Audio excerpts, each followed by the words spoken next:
Good morning or afternoon or whenever you're watching this, fourth graders. We are so close to the end of break or to the beginning of break. I am so excited. But before we go, I've got another trick for you that's going to help make your division life a little bit easier. So we are on page 367 in our math books. Again, that's 367. And we're going to talk about placing oh man, we're talking about placing the first digit. So basically, this is just going to be like a cool little trick so you don't have to work yourself to death on these problems, okay? So if you look under the blue arrow, it says, sometimes the first digit of the dividend is less than the divisor.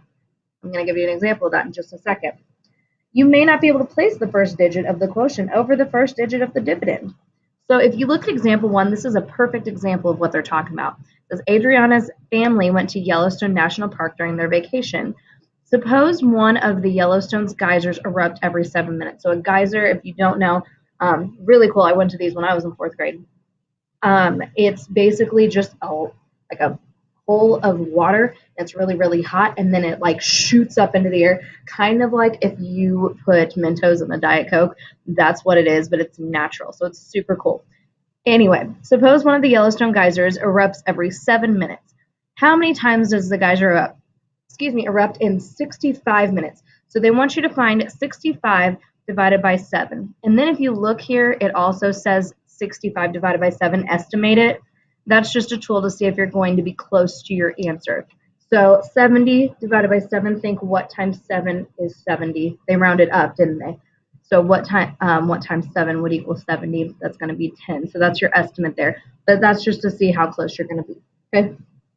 So your first step is to divide the tens. Now this is the trick that they're talking about here. Okay.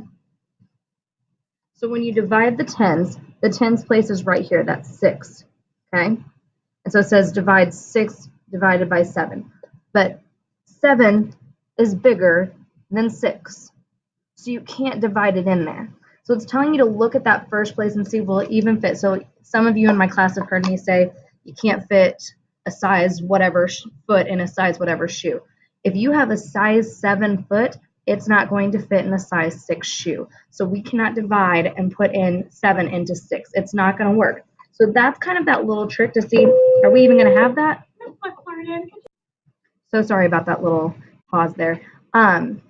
So, I mean, you can just look at that first number, that first digit, and know that there's not going to be anything there. So we're going to go on to dividing the ones. We're going to go on to divide the ones. Okay, so now we're going to go on to 7 into 65. So you have to think to yourself, what is close to that number? So what times 7 would be close to 65? It doesn't have to be 65. Now, can it be over 65? Can it be bigger than 65? Nope. It's got to fit into 65. So it's got to be 65 or less. So there are actually 9 times 7 is 63. That's pretty close. So we're going to have 7 divided by 65. You're going to put that 9 over the 5 because you can't fit anything into that 6. But we can fit in 7 into 65, so we put that 9 over the 5, okay? So this is where we go back into our dad divide, mom multiply, sister subtract, brother bring down, and then if we need to, rover remainder, okay? So we divided, and we multiply. 7 times 9 is 63, okay? 5 minus 3 is 2. 6 minus 6 is 0. So we've got to call Rover over, say, here, Rover. I bet you didn't do it, did you? Maybe you did. Okay. Oops. And so we call Rover, and he brings us the leftovers, which is 2. Now, the reason that we estimated it is because we wanted to see if our answer was close to 10. So 9 with 2 left over, it's pretty close to 10. So that's why we always estimate. Okay. So that's just a little trick to kind of make your life a little bit easier as you're doing division. If you have any questions, let someone know. Otherwise, you're free to go on to the rest of your must-dos and may-dos. Have a great day.